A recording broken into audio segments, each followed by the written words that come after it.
Welcome, everybody. It is me. It is the Cyber Warrior. This is Cyber Warrior Studios.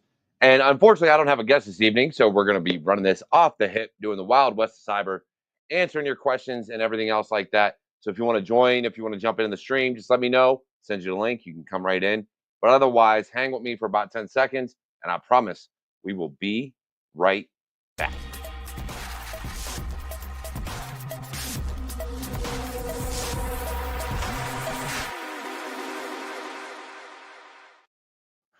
And we're back. Like I said, 10 seconds. That's all it ever takes.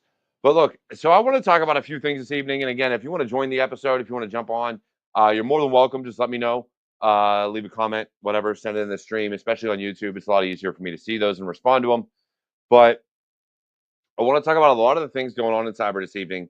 Uh, Earlier this week, there was a big thing about CVEs and no longer being supported by the government. Then they renewed the contract, whatever the case may be. But I want to talk a little bit about that because that's a big deal, right? CVEs kind of run how we um, develop and determine the dangers of certain vulnerabilities, whether it can be accessed locally or remotely, RCEs and races. I think that um, having an organization, it's tough for me because on one hand, I think that the government should be, helping out with this stuff and putting this information out. On the other hand, when you have a nonprofit organization or something like that that is just being contracted to do it, it's a whole different can of worms. So like things like this should be almost global and run globally and get funding from everyone versus just being supported by one entity. So um, though I agree it should be funded, I think that we need to look at this more holistically as far as how cybersecurity impacts the world as a whole versus just one country. So I'd love to hear your questions. I'd love to see your questions in chat, but or in the comments if you're watching this after. Um, but I think that's a big deal because this is a necessity. This is how a lot of companies evaluate where they're at, what their vulnerabilities are, how susceptible they are, the risk, whether somebody can access remotely or locally, if it requires, Privask, whatever the case may be. I think that is a huge thing, and especially with the MITRE framework and how that comes into play in the whole situation.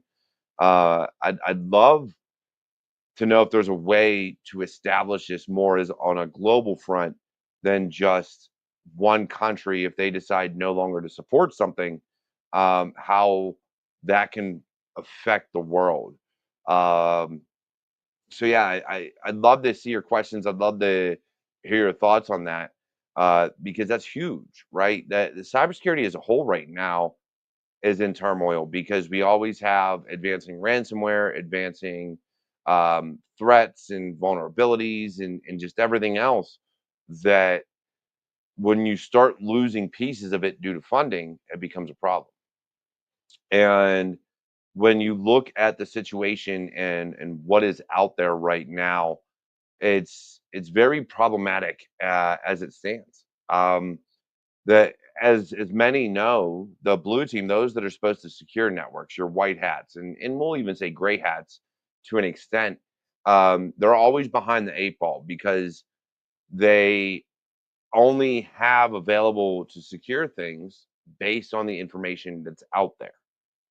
So if they're not actively finding the 0 days, finding the vulnerabilities and developing tools, developing ways that they can detect it, then those that are out to harm others, right? So your attackers, your threats, will always be ahead. They're not held to a time frame. They're not held to a funding. They're not held to really anything other than their own imagination and how much time they want to put into it.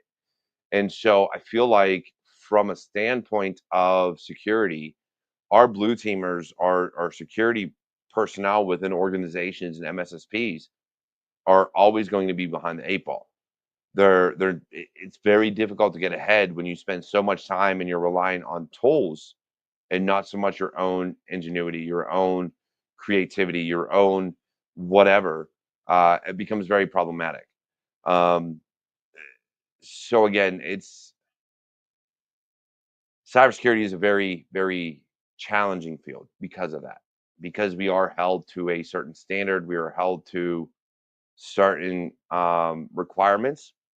So an attacker doesn't need a a certification. An attacker doesn't need a degree. An attacker doesn't need a clearance. They don't need any of these things. They just go. And I think that that is a an issue, because here, and I think globally, I could be wrong. I don't know every country out there that has what their requirements are, but at least in America, a lot of companies you have to have a degree or a certification or whatever experience that you can prove in order to get a job, in order to make a difference. And I think that is, though valid, problematic because those on the offensive side don't need that when it comes to doing things that are illegal or against the law or malicious or whatever you want to call it. Um, they don't have that requirement. They just have to have the mindset of being able to do things or wanting to do things that are malicious and go out there and find ways to do it. So when we look at cybersecurity as a landscape, when we look at everything that it pertains and all the good we're trying to do, I think we have to understand that at times, and many times, most times, we're gonna have to be reactionary. We can't keep ahead. I don't think we're ever gonna be on equal footing, just because even with AI and all the implementations of that, it's gonna be very difficult to do so. So it's it's a challenging time, and AI has made it worse. There's legitimately AI um, bots out there and things like ChatGPT. So ChatGPT by design, although there's ways to work prompts around it, cannot develop malicious code. But there's still other avenues that you can do so. And so the AI behind everything is making the job of a blue teamer, of an analyst, of an engineer, of um, these EDR companies and things like that that much harder. And so I think we have to take a step back and understand that companies need to be more um, flexible and resilient and have processes and procedures in place, like a business continuity plan, right? Your BCPs, your disaster recovery plans. You have to have these in place for worst case scenarios, for that reason. Because when I look at things, you have two ways to look at stuff with an organization. Well, in my eyes, there's two types of companies: those that have been breached and know it, and those that don't know it yet. Every company has been, or is currently, or will be. So you have to be able to react. You have to be able to understand that ransomware may happen, and what is your plan for if it does? And are you putting all the compensating controls in to handle it when it happens? And that's any malware. Let's be real, right? Credential harvesting. There's so many other ways that you can gain access to a system without ever spreading ransomware, that you have to look holistically. You have to realize that GRC is there for a reason. Blue teams are there for a reason. Red teams are there for a reason. And let me just touch on this: the red team as a whole. So many companies out there want to go out and say, "I want a pen test," but here's your limited scope. You can't touch these systems because they will fall over, right? They're going to die. That you can't scan them, you can't do whatever. Or hey, this is PII, whatever the case may be. Um, there's always a reason why you can't reach certain systems during a pen test or a red team engagement or whatever the case may be. And when you put that limited scope on, you're basically saying that an attacker that compromises you can bring down your entire network or bring down a section or find information that you don't want me to find. But the reality of it is that's what you should target. All of your pen tests, your red team engagements, your purple team engagements, whatever the case may be, should be to target the most sensitive information, the most sensitive data sets, the most sensitive of your infrastructure so that you can actually accomplish something. Um, and until that's the case, until companies start going out of their way to find really where their vulnerabilities are, we're always going to have these issues because it's about money. It's about, I don't want to risk it. You have to take risk. Without risk, there's no reward. And in this industry, without risk, you can't secure yourself. You just can't. You have to know what's out there. You have to know what you're exposed to, and you have to know where the weaknesses in your infrastructure and your systems are. So, in my mind, and the way I look at this is that from a GRC standpoint, when we're looking at these regulations, when we're looking at policies, when we're looking at things like that, we should be targeting our most critical of infrastructure. Your whole design should be around, and premise of securing should be around finding the vulnerabilities and securing that data, which means the most to your organization, whether it's client data or um, what is it? IP, so your intellectual property, your copyrights, your whatever. It should be geared around that type of mindset is securing that information. And so I think that we need to really take a good, long, hard look at what we're really doing as organizations go to secure that information. Um, Instead of hiding it, we should be really just trying to secure it. And the only way you can secure it is by doing your pen test, doing your um, red team engagements by really looking at all the vulnerabilities in those on just not collecting. Collecting what? Can you advise on just not collecting it? I I don't know who this is. Meh.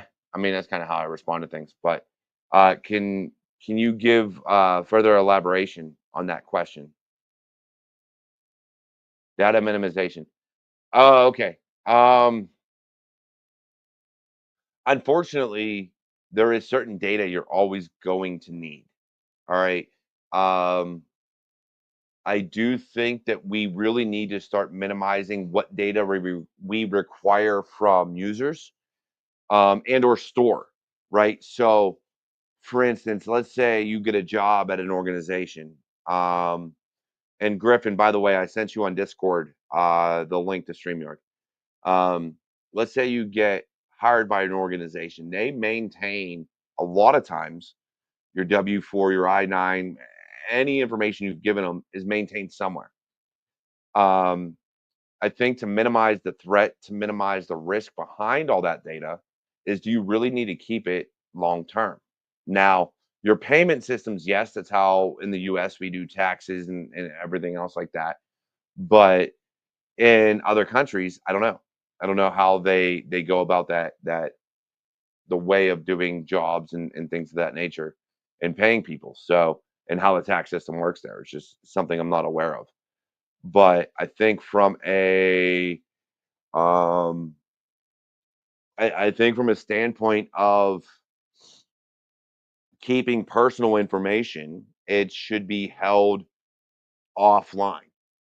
So once you establish the banking information to do direct deposits and things like that at the banks, if you minimize from an organizational standpoint what information you keep on hand, um, I think that goes a long way.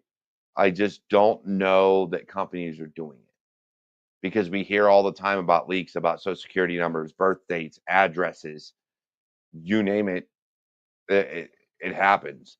But then that leaves open the banks, your hospitals, things of that nature that hold on to it for a longer period of time.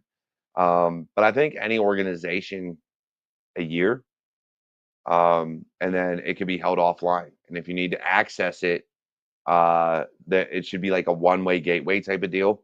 When you're looking at some of your more secure networks, I can look at this, but nothing can be sent back. Um, I'm sure there's other ways to do it, but it should not be accessible all the time. That's really my biggest thing. Griffin, what's up, my guy? How you doing, bro? Hey, Is looking epic. I love it. just Oh let it man, grow. dude, I want to. My wife would kill me. Uh, is there a push in the infosec space to do more to to move towards such an architecture where things are offline? Griffin, I mean, I don't know. I say no. I don't think there is, but what about you? Sorry, can you repeat that? So Trying to moving move it PII, offline. things like that, to more of an offline space versus in the network, always accessible. Like when we look at all of the recent breaches, when we look at the reason why data is so important, it's because that data is held locally. If I gain access to an admin machine, I can now access your entire network. So, do you feel that there's any type of movement towards centralizing and keeping that information offline versus easily accessible by any Joe Blow that accesses the network? No, I don't think it'll go offline because then it won't be usable. There'll be no point. I think it just goes back to data segregation and network segregation. Um, you know, having everything properly, access control and all those kind of things in place, which is still an issue. That's still the real issue. Is that's not really done as well as it should be. So no, I don't think it'll go offline because then it won't be usable. So Yeah, and I think, to that point, if we get into zero trust, data segregation, separating networks, and really doing least privilege and setting things up in a way where you really have to compromise the right account to gain access to that information is yeah, what we need to move more towards. Um, I still think there's a lot of companies out there that are like, "Oh, you're an admin, you can access everything." Like, right. Yeah, and that shouldn't be the case. It's an admin, you can manage the architecture. You're an admin, you can manage, right. the You don't need to operating see the system. data. Yeah, Yeah. Why as an admin do you have access to PII? Why do you have access to the files in this? And I understand the point of, turnover and people leaving and this at the third. So maybe a break glass in case of type of account. right. Um, Yep. but at no point should any individual user have access to your entire network. That's just the way I see it. Um, I think that needs to be implemented more throughout. And again, that comes from the GRC side though. That comes from GRC and the policies and regulations that have been passed down. Like when you look at PCI DSS, HIPAA and high trust, um, NIST, which isn't a regulation but a framework. So you look at NIST Right. and things like that. It should be geared more towards no one person should have access to your entire network, to all the data. Yep. So with that being said, with how crazy cybersecurity is right now, what's your take? Because I talked about it when I first started the episode on CVEs, MITRE, and kind of all that's gone on with the US and how they pulled kind of that funding and then they extended the contract. Like, in my eyes, this should be more global, right? It should be a global effort versus, hey, the Yeah. US didn't renew their contract, so we don't have funding. Right. Yeah. The whole world doesn't have CVEs anymore. Yeah. Yeah. It that would be nice, right? If we could rely on not just the U.S. to do that, right? Something like NATO or something, which we all know doesn't exactly help with other things either. So um, that's a whole nother topic. But yeah, it should not rely just on us. And yeah, that was definitely an oh shit moment of like, oh okay, we're not gonna renew the contract or whatever the case may be to provide funding for that, that's kind of a big deal. And um, yeah, so thankfully it sounds like they fixed that. It's okay now, but that shouldn't have been a question. And yeah, like you said, it shouldn't. I agree. It shouldn't rely just on us in the U.S. And um, that needs to be a global thing. Similar to what the UK is doing with AI regulation and other things like that.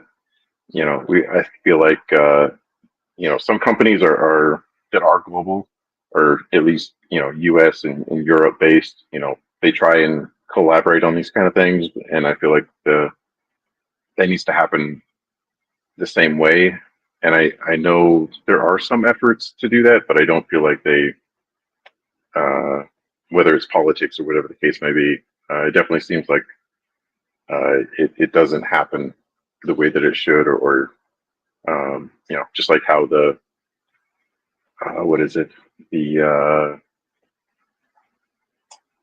the But environmental stuff keeps getting canceled, right? It's like, oh yeah, we're going to do this because of yeah, we're this, and then the next 4 years it gets canceled. It's like, no, we're not going to participate in that, right? We need to stop this. Like, yeah. we just need to find some common ground, collaborate, um, and yeah, there's just too much ridiculous politics shit that gets in the way. Well, and that's what I look at, right? From a cybersecurity standpoint, the EU or UK, I think UK was part of the EU at that time, before Brexit. When they came out, it might have been after. But GDPR, the ability to erase your data.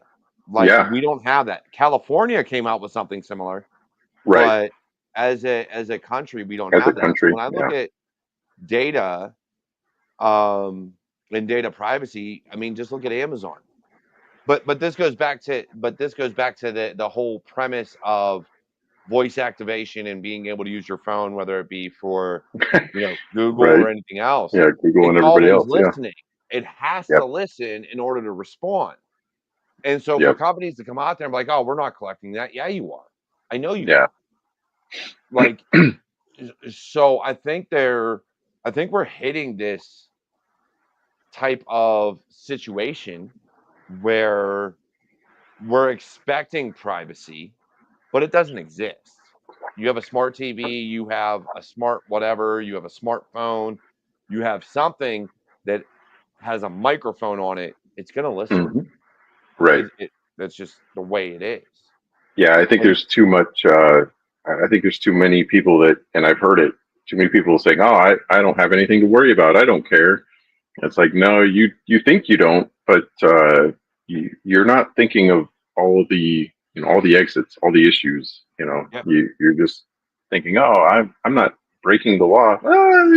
You might be, and you just don't know. Like, uh, but at what point it's are laws going to change? And now exactly they that have all too. that data, they have all that information. And Right. so to that point and to that effect, like I've had the same conversation with other people where it's like, oh, I got nothing to fear. I'm not doing anything illegal. I'm not doing X, Y, and Z. If they want to see me, and my naked body, then who cares? Like, no, Yeah. that No. should be a problem. That is still like Tell personal, me you don't go 1 mile an hour over the speed limit. right? You know? And Like, and so I think it becomes a slippery slope of, hey, we can just do this for ads, to now, hey, we can do this. You voted the wrong way, or you said the wrong phrase, or you, to your point, you were 1 mile per hour over the speed limit, or let's go to Minority Report. Due to all these other factors, we think you are likely to, do something illegal, so we're gonna arrest you. right. Like, all of this adds up, and I think it is, Yeah, think of it um, as user behavior analytics. Yeah. yeah, that how to fix it. Matt, how to fix it? You can't. I don't think at this point in time in It's going to take a our big oh shit society moment. we can fix it. So my kids, and for a little background, right? I have a friend, and she's never seen Terminator, and so she didn't know about Skynet.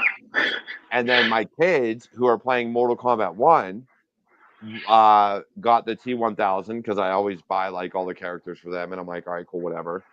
And they're like, Mm-hmm. oh, we want to watch Terminator, but we want to watch Terminator 2. But either way, it brought up the conversation of Skynet. And when it comes to AI, when it comes to the things we're doing in robotics and AI and just everything else, I'm like, look at the dire wolves that were just brought back. Now, granted, it's only Yep. 20% dire wolf, but I'm like, you realize there's many, many movies about how bad this stuff is. And yet y'all Mm-hmm. are out there just thinking, oh no, I can do it better. It'll Nothing be will go fine. wrong. Yeah, It'll we don't be need okay. safety policies.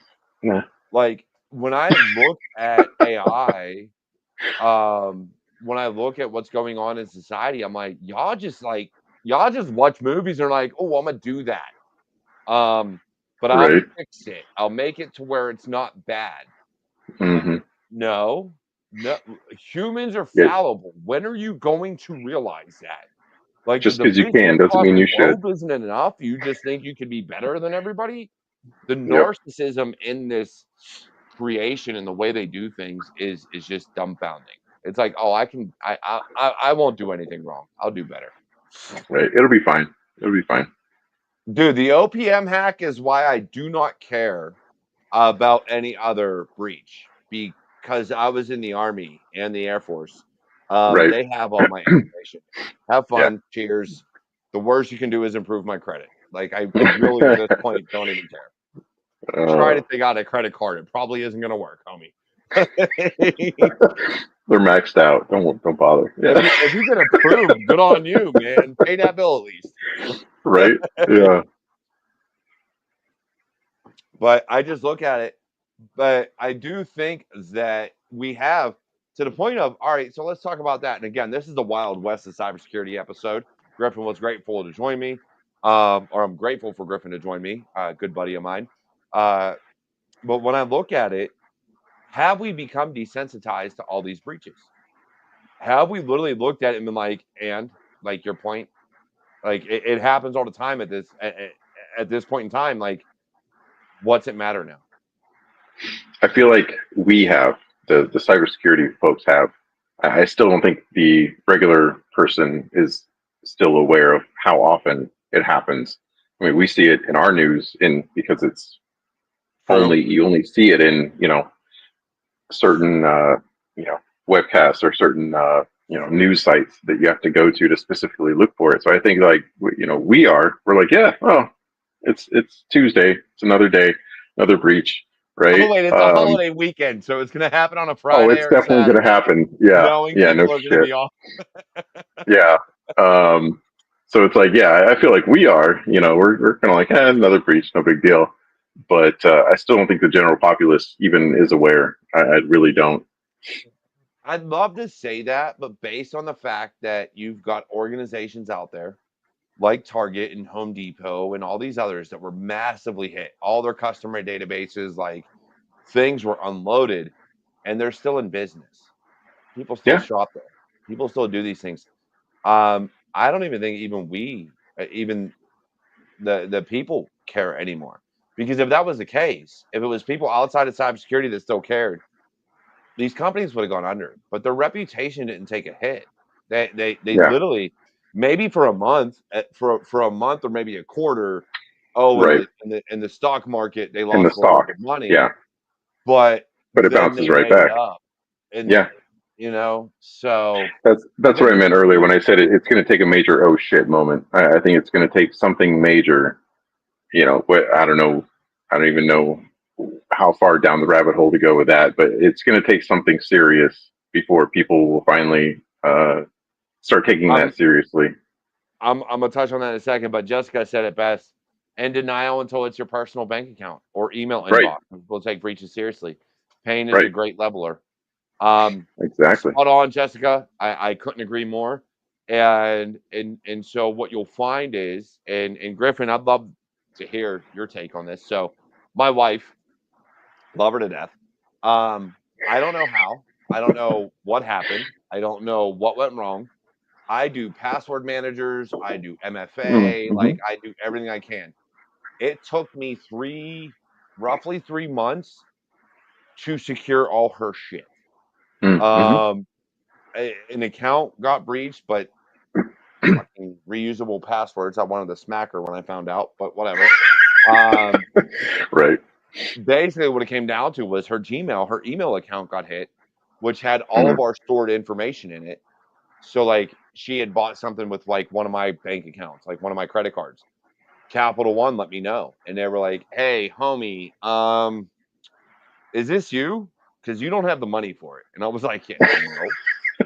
Nope. Um, Yeah, and they're it pretty good. actually hit I my like Capital regular One. bank account. Like somebody tried buying shit from my regular account.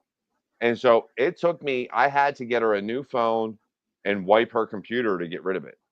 Like, I Wow. don't know who was on, how they had access. I literally kicked everybody off, changed passwords a few times, and yet somehow they still were like trying to buy shit through Amazon.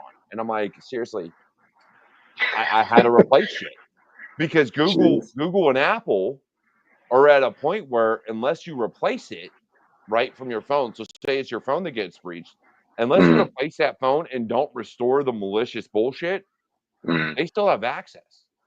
There's no protection. I don't care what anybody tells you. There is no EDR out there that's going to protect your phones. I've yet to see it. I have A yet to little see bit. it. Google does better than Apple because Apple's like, we can't be breached, so your EDR can't scan our backend files. Yeah. Google's like, and Android are like, hey, homie, we're open source, scan it all. Yeah, we're open. Scan it Do it. Yeah. all. Yeah. But like, so I had to recover all that. I had to fix it all. And it did. It took me a few months. We were like, I had to constantly check my accounts and everything else and make Hmm. sure that things weren't going on. And it's brutal, man. Even from people in cybersecurity, we get hit. Right. JJ Navy got caught. Like his Discord got hit. So like people didn't understand that this happens and you can literally have your accounts drained if you're not paying attention. Yep. Yeah. Even oh geez, you've been pwned. He just got hit. Oh yeah, that's right. Yeah. And it happens. Especially on your phone. The phone is like you just said. The phone is the worst because you have the least ability to. You can't hover over links. You can't do any of the normal stuff that we do to analyze something. Before you click on it, and so it's really a lot harder to know what you're clicking on, and Well, to your point, with a Google phone or an Android phone, at least some things kind of work. So I was saying a little bit, you can use something like Bitdefender. It I love protects your. Bitdefender. Look, Bitdefender is my go-to. Not even gonna Yeah, lie, yeah, especially that's my especially on the go-to. phone. It protects the links in your SMS messages.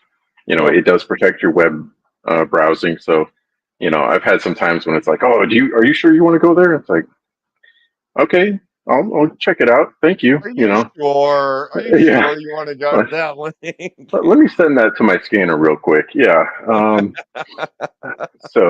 So yeah, you still got to be cautious, and yeah, the one time you're not, man, it's not hard to get popped. So No, it there's just really so isn't. much crap out there. Oh, all right. Another good question. From Gabriel. I'm glad he's back for the second week in a row. I've missed you, homie. Um, how do you see ClickWrap terms of service helping to promote their lack of accountability and therefore them being stagnant when the oh shit happens?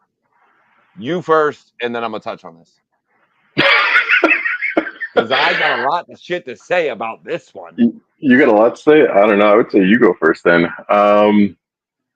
I don't know. I feel like the whole terms of service stuff doesn't really do shit. Um, yeah, I So don't know. I have a problem with terms of service because it's in legalese and it's 1,000 pages long. Yep. And there, at one point, there was a company that would legitimately put bullshit in their terms of service just to see who read it. Yeah. Literally, Yeah. I think one company actually had a giveaway in their terms of service that if you read it and did what it said, it did something. Like Like an Easter I egg. believe Yeah. if I'm not mistaken, there was something that was some sort of giveaway or something like that. Um, so yeah, I think that terms of service, if they would this is an issue though across the board. It doesn't even have to pertain to cyber. Right. Legalese and the way companies and people go to cover their ass to be like, oh, Yeah, I'm not just CYA. responsible Yep. if Yep. this happens. But they wrap it in terminology that nobody fucking understands unless they went to, unless they're a lawyer. Hmm. Um, it's a problem. Like terms of service should be in plain English or whatever language you speak, and it should be legitimately just, hey, these are your terms. Literally, list out fucking 10 bullet points. That's it. Like, why do I got to scroll through like Yeah, 50 pages and that's just exactly to it. fucking Nobody's accept gonna it? do that. Yeah. Even if But it now you reminds got me to of AI South Park, summarize it, but I don't know if I would believe it. You know. right? Like, it reminds me of South Park, the episode of Did You Read? Like when the human centipede episode. Like, that's what it reminds me of. Like, no, homie, I didn't read a million pages of terms of service to see No. whether or not you can freaking extract $1 from my bank account every month. I did not. Like, Right. sorry, didn't happen. Maybe make your terms of service shorter. Maybe Yeah. make it so that, but companies want to cover their ass. Which, on that note, and it's not a cybersecurity issue, but Disney is doing that right now. Have you seen that? I don't think I've seen that. No. All right. So, on the point of terms of service, a guy's wife had an allergic reaction in one of Disney World or Disneyland. I don't know which one they were at. One of the restaurants had an allergic reaction, ended up dying. Guy is suing Disney. However, he accepted when he did a trial service of Disney Plus, their terms of service. And their terms of Uh, service says you cannot sue Disney. I think I did hear And about so that. they are Yeah. utilizing that to combat this. That is the type of shit that pisses me off when it comes to Yeah. terms of service. Yep. Like, you're going to use a platform versus your park. Like, we're talking two completely different entities, basically. Yeah. And That should the not be the lawyers same. are like, hey, no, homie, you had an account, and you agreed to this. You can't sue us. So get bent. Like, Yeah. That's extreme. That's ridiculous. but it happens. It It does. actually, Yeah. and unfortunately, it happens a lot. And so I just, the terms of service, TOS just tells you what they're going to do to you. Which, all right, on that note, meh. I love that name. Um, on that note, I want everybody to remember this. If the product is free, you're the currency. You're the product. Yeah. Yeah. That is so true. You're the product. Yeah. Your data, your information, everything you say, everything you do, everything you type, everything you search, you are the currency. Yep. Because what's going to happen is all of that's going to get wrapped up into some type of sales pitch to go to your ad rev, to go towards other countries, to go towards whatever. They're going to sell that. Yep. Like, that's literally getting sold off, all that information. So, and every piece of terms of service, they legitimately have, and Adobe actually caught fire for this. Adobe now, through Adobe Cloud, can utilize anything you create to promote and do whatever the hell they want with. It is technically their property versus according to their terms of service. And that was the Hmm. last I read. I don't know if they changed it, but the last I heard with the latest update was, hey, we own your shit. We can do whatever we want with it because it's in our cloud. Yeah. I read they did get some kickback. Thankfully, people at least read this much of same thing with them using AI and them saying, oh, we're gonna use your whatever you Yep. have in here for our AI training, and meaning they can start creating digital art or whatever the hell they want off of anything that you've uploaded there. So Yeah. yeah, thankfully that did get kickback or backlash, whatever you want to call it. And I think they might have reversed that. I can't remember I don't know. exactly I don't now. know. I haven't seen anything yay or nay about it. Gabriel, what do you got, my guy? My point is to ask this is that if shit is going to move forward, the technical level has to have professional societies and ethics boards. Oh man, now you're really getting into the thick of it. We have ethics Yeah, boards. It's called SANS and ISC squared, and nobody cares. yeah. There's unfortunately, I mean, yeah, and unfortunately, we had, SZA and all that as well, and that just got gutted. So, the things that we had, we no longer have. So, yeah, I don't expect it to get better anytime soon. Um, I don't with either. things like that happening. Um, I don't. so I yeah. don't think. Well, but here's the problem. All right, so I'm gonna flip this on its head, and I'm gonna get away from cybersecurity for a minute. Society as a whole doesn't have ethics. It's based on where you live, how you're brought up, and everything else like that. So if you want to bring ethics into it, though I agree, as an industry, we should have ethics, right? We should have a way that we go about doing things. The reality of it is humanity is their ethics, their morals, their standards are all based on what they feel at that time, and the nature and nurture that surrounds them. There's so we can want one thing, but it doesn't matter. Humanity is always going to be different. My ethics are different than yours, and I got into this conversation on an episode like 2 weeks ago about ethics. If I buy a CD, but I want to download songs from Napster, right? Let's go back quite a few years, right? I Right. bought the CD, but I don't have a CD burner or I don't have a way to upload it to my computer, but I still want that song. If I go on Napster and download those individual songs, I bought the CD. Is that unethical for me to download songs that I already bought? And it became a whole conversation of yes, no, maybe. Like, actually, I was the only one that said it's not unethical. Everybody else said it was. But I'm like, I bought it. I like it. It's I not own because it. you own it. Yeah. But So then it's funny you mentioned that because now we have game companies saying the same thing. They're like, oh, even though you bought the game, you still don't own it.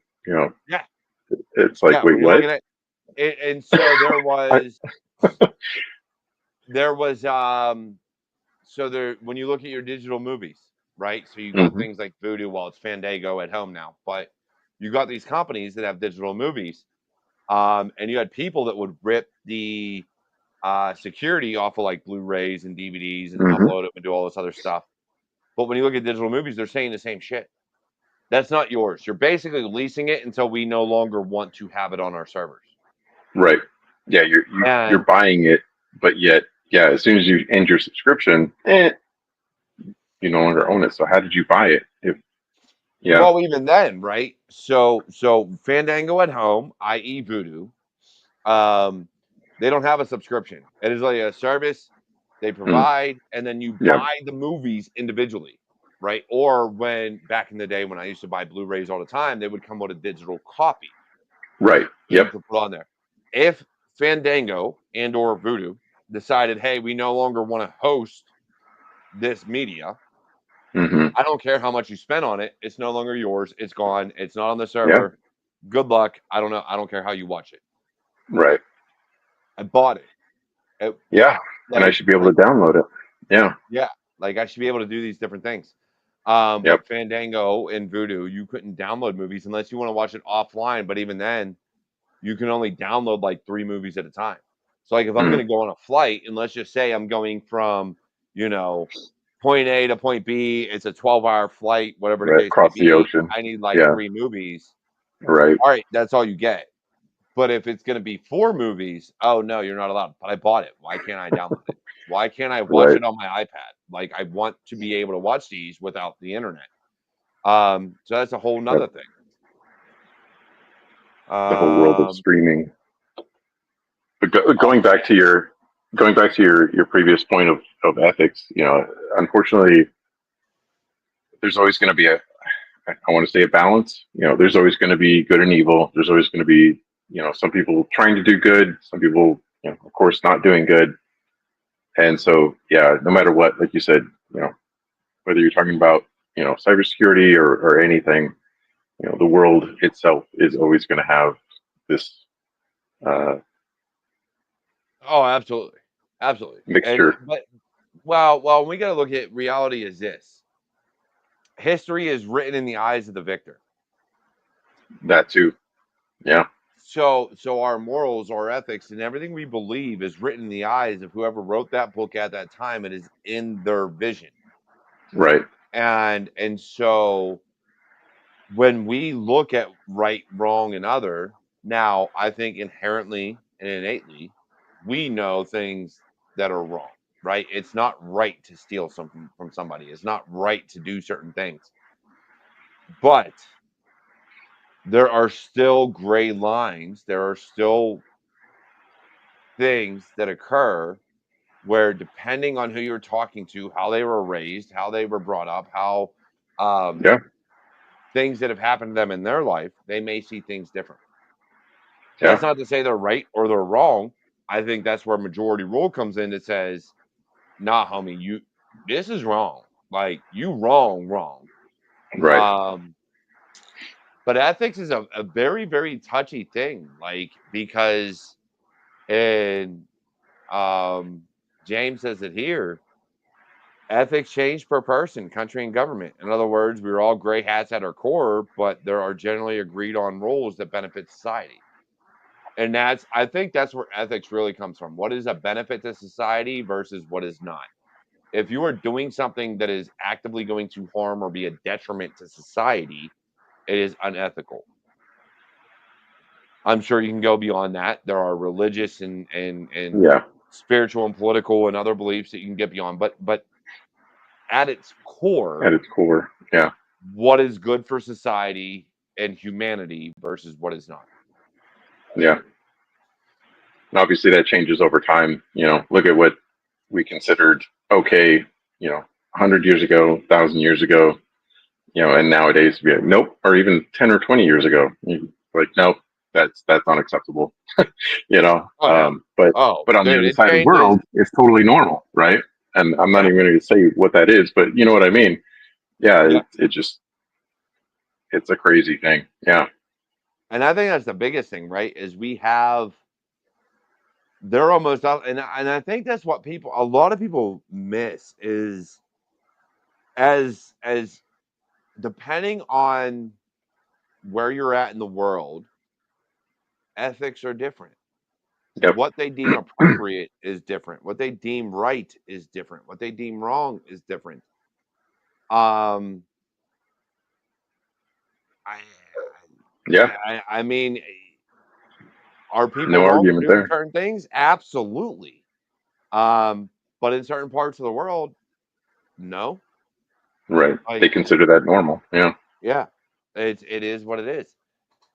But when I look at situations like that, that's when I look at, especially from a cybersecurity standpoint, if you want to do certain things, if you want to um, act in a certain way, you better either be one of two things: either damn good at hiding yourself, or move to a country that doesn't care. Like, those are your yeah, options. And I think as a society, people are like, oh no, I'm going to change this. No, you're not going to change this. The majority has said this is not okay. Go somewhere that will allow that, or stop, or be damn good at hiding yourself. Let's be fair. Like, people can do that. Be damn yeah, good at what you do. Which is why, like, I've never done some of the things I want to do because I'm not that good at hiding. So I'm like, I'd rather not go to jail. I'm too pretty for it. yeah, Oh man. And all right, Jessica, thank you again. Very few choose to act for the greater good nowadays, especially companies and governments. It's all about the money and profits. Spot on, but I will add that to attackers as well. Those that have malicious intent are the same way. I'm gonna touch on that, but Griffin, I want your take on this and what you think about those with malicious intent, how they have approached something like this. Yeah, I mean that's why we're seeing so much of it, right? Because they're going after the easy targets, or like I said, they're driven by either money, they're driven by hacktivism, whatever you want to call it. Um, yeah, it's like we just said with ethics. It just depends on who you are, where you are. Some people see the light, as we'll say, and have flipped from doing the black hat to switching to a white hat. But yeah, like you said, especially if you're in one of those countries, like you just said, that's has no extradition, or hell, they use them to do it. Whether it's Russia, China, etc. Right? The government actually reaches out to them and says, "Hey, you know, how about you go hack this for us, and that way we can't, get caught for it, right? As a government."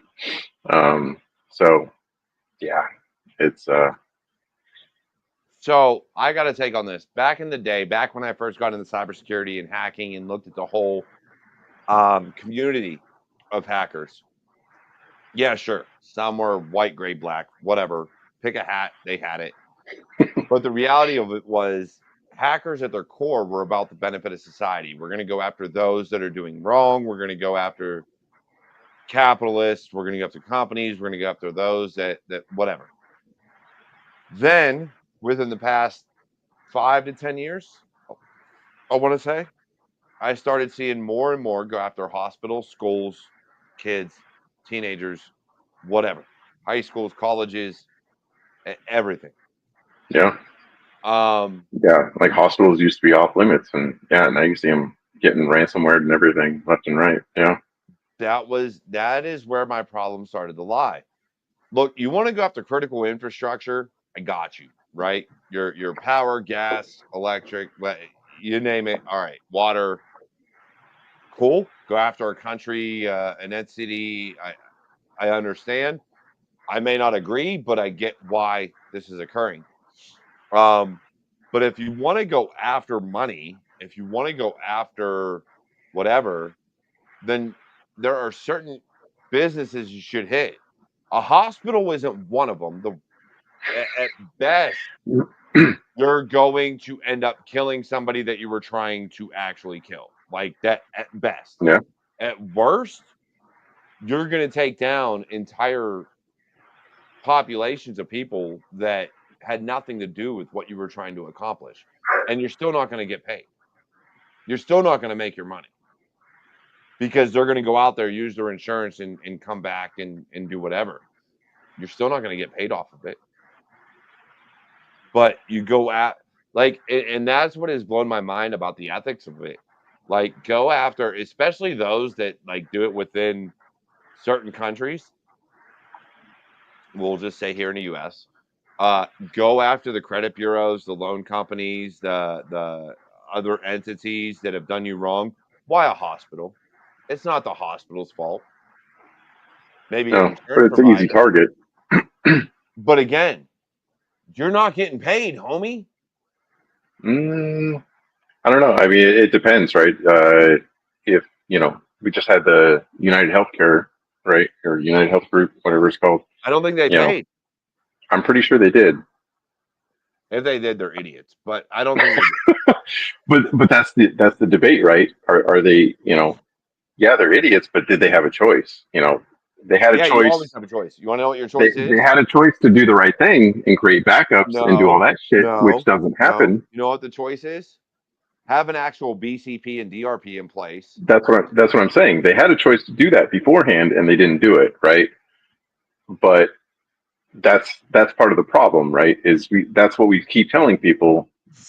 Have a BCP, have a DR plan, have your backups, and don't pay. But guess what? They still don't do it, and then we end up in this very situation where they keep paying because they didn't do it, and of course, And they you never keep find the paying, malware, it's never going to right? stop. Every so many months, they just get reinfested with ransomware because they Right? never rebuild their systems. Yep.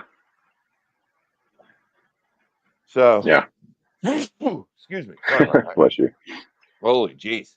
But yeah, oh, is it the insurance or perception of leverage? I think. Well, I think that's another thing, right? Is the insurance companies, the cyber insurance, started pushing back too. They started saying, "Well, we're not going to cover it if you didn't have, minimum, you know, you didn't follow these minimum standards, right?" So that was an issue at first, right? It was when everyone said, "Oh, we'll just transfer the risk to the cyber insurance company. We Right. pay them a little money, and then they'll pay out, and we'll be fine." And then they started getting popped, and it's like, "Oh, cyber insurance said, no, no, you need to prove that you actually had, you know, bare minimum, you followed this framework or whatever the case was before you can get paid." And all that started to change.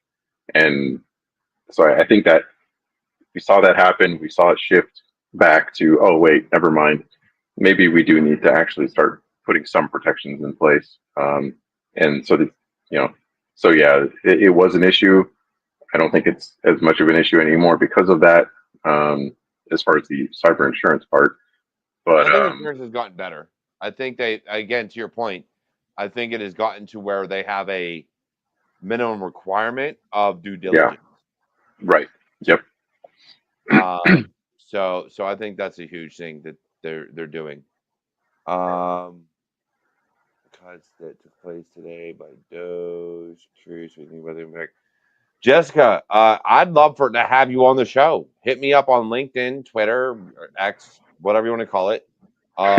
We can discuss that. I would love to have your opinion on it and have you on the show. Reach out to me and we can talk about it. I got space available. We can book it out. But thanks for being here.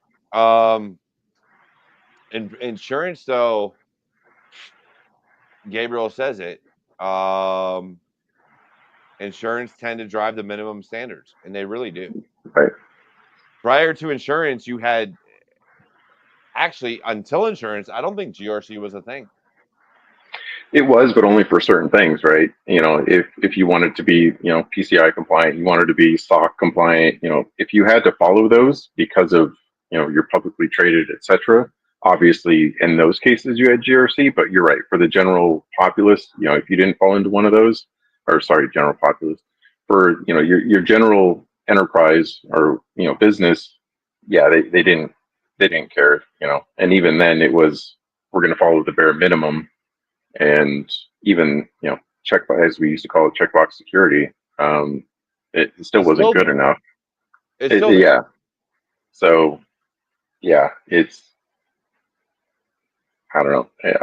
I don't know if or when it'll ever get better. Like I said, it always takes something big to happen to change. So who knows? It will. I just think, and I stand on it. Now I got to reread the regulation behind PCI DSS and their different levels, The CMMC and new things the like new that. V4 is definitely better. I'll give them that. But my take on it has been, they've allowed auditors to go to the same companies year after year, which has promoted favoritism and, hey, take me out to dinner in a strip club and I'll pass your audit. Like Yeah, that type of mindset, the good old boys club type of deal. It has promoted pay me a certain amount or give me X, Y, and Z. Uh, I just think that the industry as a whole, when you're looking at certain situations, there needs to be proof. yep, So, okay, you're logging your firewalls. What are your alarms? What are you triggering on? What are you actually reacting to? You're logging your EDR. Cool. That's great. But what are you responding to? What is going to give? Do you have a BCP? Do you have a DRP? Do you have X, Y, and Z? Like, I think it is still so much checked. Pen test is a perfect thing, and I want to get your final words here in a minute, but I think pen test is the worst. When you're looking at your pen test and your red teams, the organization is this big, your scope is right. this. Yeah, don't fall over my database servers because then I'm going to lose millions of dollars. Bitch, you realize what you're going to lose if I pwn your database servers. Right. And I'm not a pen Or tester. you think the bad guys aren't going to knock it over? Like, why? They're not. They don't have the Exactly. scope. Yeah. So I think that's the biggest thing. I think pen testers actually have it the worst.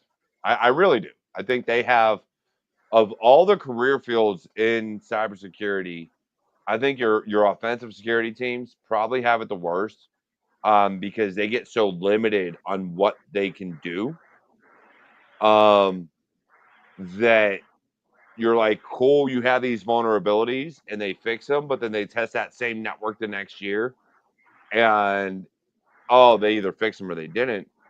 But either way, it's like you still got 1,000 IPs out here that have not been allowed to test. Oh, nay, you're not allowed to touch those. Like that has our private data, that has our X, Y, and Z.